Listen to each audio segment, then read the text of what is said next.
So hello guys and welcome to my channel Mr. Krish on the go. Hope you guys are doing absolutely fine. তো আজকের ভিডিওতে আমি আলোচনা করব TVS রনিনের cruising speed নিয়ে।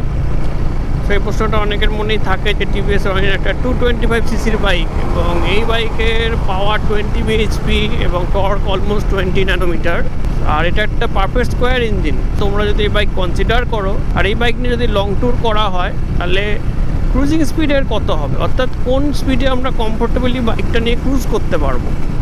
কেননা এটা একটা বড় ফ্যাক্টর, কেননা আমরা যখন হাইওয়েতে বাইক চালাই তখন সবসময় একটা নির্দিষ্ট স্পিডে আমরা চেষ্টা করি ক্রুজ করার, এবং একটা নির্দিষ্ট স্পিডে ক্রুজ করলে তাতে শরীরের ফ্যাটিকও কম পড়ে, তার সাথে তোমার মাইলেজটাও ম্যাক্সিমাম পাওয়া যায়। তো এবার বলে দিই পারফেক্ট ক্রুজিং স্পিড কোনটাকে বলা হয়। তো পারফেক্ট ক্রুজিং স্পিড বলতে বোঝায় যে স্পিডে ক্রুজ করলে সবচেয়ে কমফোর্টেবলি ক্রুজ করা যায়, বাইকের স্ট্যাটাসও সবচেয়ে ভালো, বাইকের স্টেটও সবচেয়ে ভালো থাকে, অর্থাৎ বাইকে ভাইব্রেশন মিনিমাম থাকে, বাইকে মাইলেজ সবচেয়ে বেশি প্রোভাইড করে, এবং তার সাথে ব্রেকিংটাও সবচেয়ে বড় একটা ফ্যাক্টর। ক্রুজিং স্পিড এমন হতে হবে যে স্পিডে তুমি ইজিলি ব্রেক করে যে ক্রুজিং স্পিড থাকবে সেটা থেকে জিরোতে আনতে পারবা, সেটাই হবে প্রপার ক্রুজিং স্পিড। অর্থাৎ তুমি বাইক নিয়ে একদম 100-এ চলে গেলে, দিয়ে যখন ব্রেকিংয়ের টাইম হলো তুমি যখন ব্রেকিং করতে পারলে না, সো সেক্ষেত্রে অ্যাক্সিডেন্ট ঘটে যেতে পারে। সো ক্রুজিং স্পিড এমন হতে হবে যে স্পিডে বাইক সবচেয়ে কমফোর্টেবল থাকে, বাইক সবচেয়ে স্ট্রেস ফ্রি থাকে,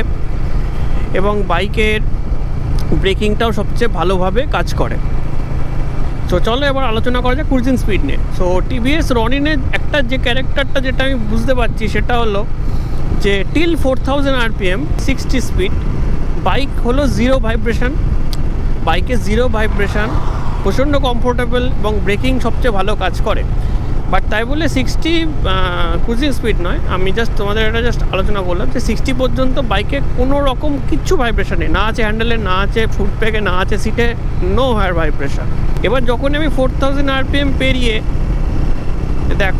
দেখাই 4000 RPM পেরিয়ে 5000-এর দিকে যাচ্ছি, অর্থাৎ 60 থেকে 70 পর্যন্ত যে স্পিড রেঞ্জটা থাকে, এই স্পিড রেঞ্জে হালকা একটা ভাইব্রেশন আসে, সেটা আসে হ্যান্ডেল বারে, এবং যদি তোমরা চেন লুপ না করে থাকো তবে ফুটপ্যাকে ভাইব্রেশন আসবে, যদি তোমাদের চেন লুপ করা থাকে তবে ফুটপ্যাকে ভাইব্রেশন আসবে না, জাস্ট হ্যান্ডেল বারে একটা হালকা বাস আসে। আবার যখন 70 স্পিড ক্রস করে যায় তখন এই বাসটা কমে যায়, দিয়ে গাড়ি আবার স্মুথ হয়ে যায়, আর এই স্মুথনেসটা টিল 100 পর্যন্ত থাকে। যদি দেখা যায় তুমি 95 to 100-এ তুমি সারাদিন চালাতে পারবা গাড়ি, সারাদিন তোমার কোনো রকম ফ্যাটিক ফিল হবে না, কোনো রকম স্ট্রেস ফিল হবে না।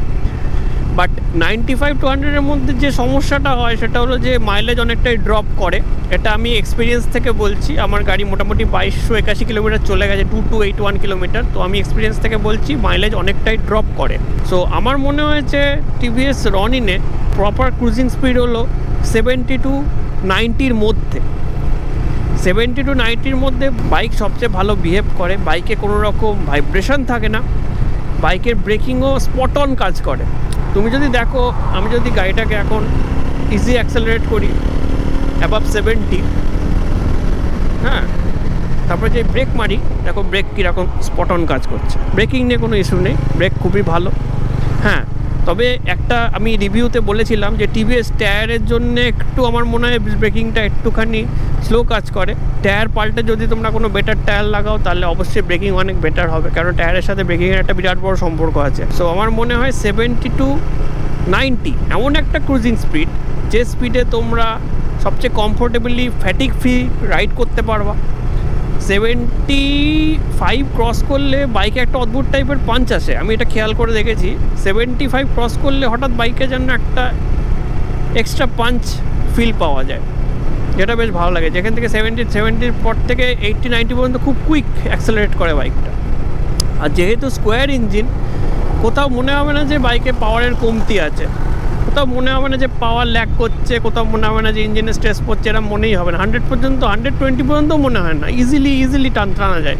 এটা পারফেক্ট স্কোয়ার ইঞ্জিনের একটা সুবিধে। হ্যাঁ, বেশি যে দূর যায় না, খুব টেনে 130 আমি তুলেছিলাম, বাট 120 পর্যন্ত খুব ইজি।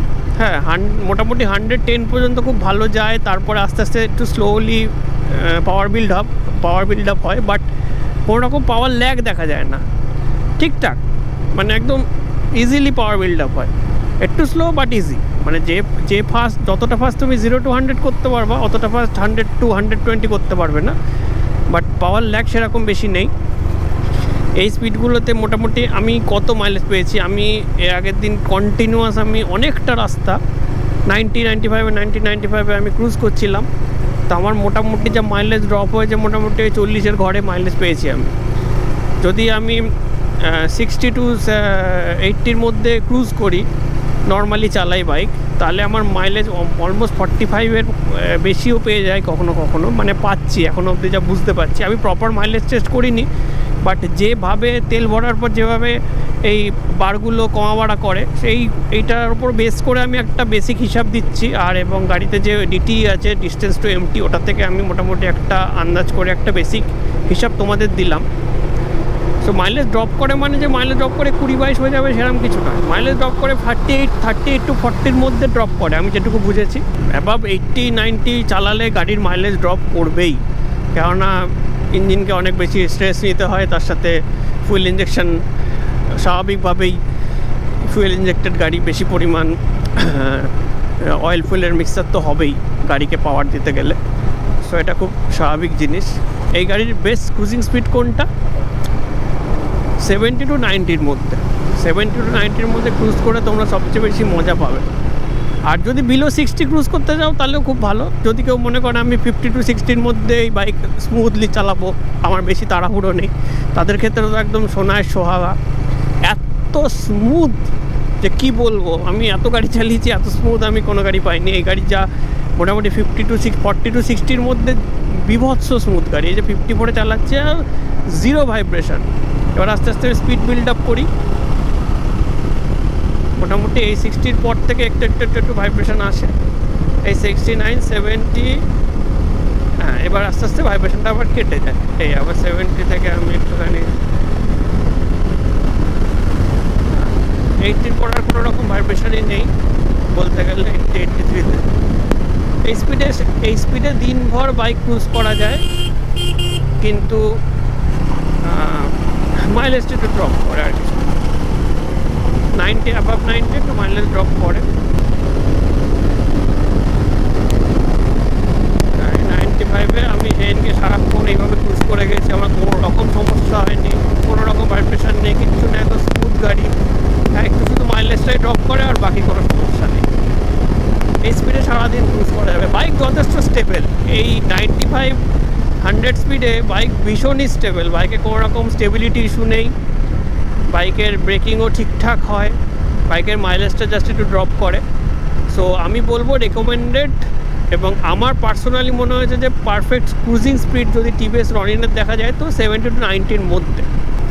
60 to 72 এরকম একটা স্পিডের মধ্যে একটু হালকা বাস পাওয়া যায়, বাট তারপরে আবার বাসটা কেটে যায়, থাকে না।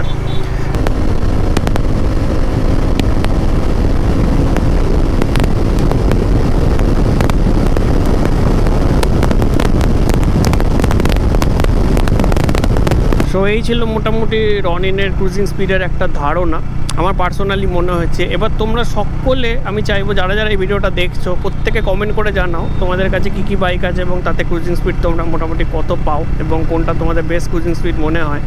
যারা রনিন রাইড করো তাদেরকেও আমি প্রশ্ন করছি যে তোমাদের ক্রুজিং স্পিডটা কত এই বাইকে, তোমরা পারফেক্টলি কমফোর্টেবল ক্রুজিং স্পিড তোমাদের জন্য কত সেটা অবশ্যই আমাকে কমেন্ট করে জানিও। তবে একটা জিনিস আমি বারবার বলবো, যে রাস্তা দিয়ে চালাও না কেন রাস্তার হালচাল একটু বুঝে নেবে প্রথমে, দেন বাইকটা হাই স্পিডে ক্রুজ করবে তোমরা। সো এই ছোটো ছোটো টিপসগুলোর জন্য অবশ্যই আমার চ্যানেলটা ফলো করো। তোমাদের ভালো লাগলে ভিডিওটা অবশ্যই লাইক করো, বন্ধুদের সাথে শেয়ার করো এবং আমার চ্যানেলটা সাবস্ক্রাইব করতে ভুলো না, কেননা রনিন রিলেটেড এরকম অনেক ভিডিও আসবে। এছাড়াও বিভিন্ন রকম ভিডিও তোমরা পাবে আমার চ্যানেলে, রাইড রিলেটেড, ইনফরমেশান রিলেটেড সব রকম ভিডিও তোমরা পাবে। আর তোমরা কী ধরনের ভিডিও দেখতে ভালোবাসো, কী ধরনের ভিডিও দেখতে তোমরা চাও, সেগুলো অবশ্যই আমাকে কমেন্ট করে জানিও, আমি সেরকম ভিডিও অবশ্যই তোমাদের জন্য বানাবো। সো দেখা হচ্ছে নেক্সট ভিডিওতে কোনো রাইড ভিডিও নিয়ে অথবা কোনো ইনফরমেটিভ টপিক নিয়ে। Till then stay safe and spread love. Bye bye. GoPro stop recording. So guys, আমি আজকে টিভিএস রনিন 225-এর 0 to 60 এবং 0 to 100 একটু ট্রাই করবো। তাই এখান থেকে এই ফ্লাইওভারের উপর আমি ট্রাই করছি, যেহেতু ফ্লাইওভার ট্রাই করা একটু সেফ, সো ফ্লাইওভারের উপর আমি ট্রাই করছি।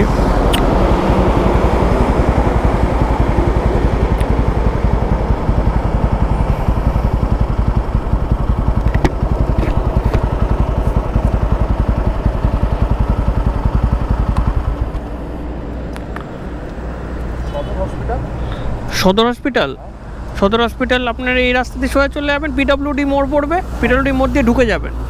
ঢুকে গেলেন তো, হ্যাঁ এই সোজা যাবেন, দেখবেন একটা রেল লাইন পড়বে ওভার, হ্যাঁ ওটা দিয়ে গেলেন, গিয়ে যে ফ্লাইওভারটা আসবে তার থেকে বাঁ দিক নিয়ে নেবেন, নিয়ে ফ্লাইওভারটাকে পেরোলেন, পেরিয়ে যে মেন কৃষ্ণনগর টাউনে ঢুকে গেল, ওই রাস্তা দিয়ে সোজা চলে গেলে আপনি সদরের মোড় পেয়ে যাবেন।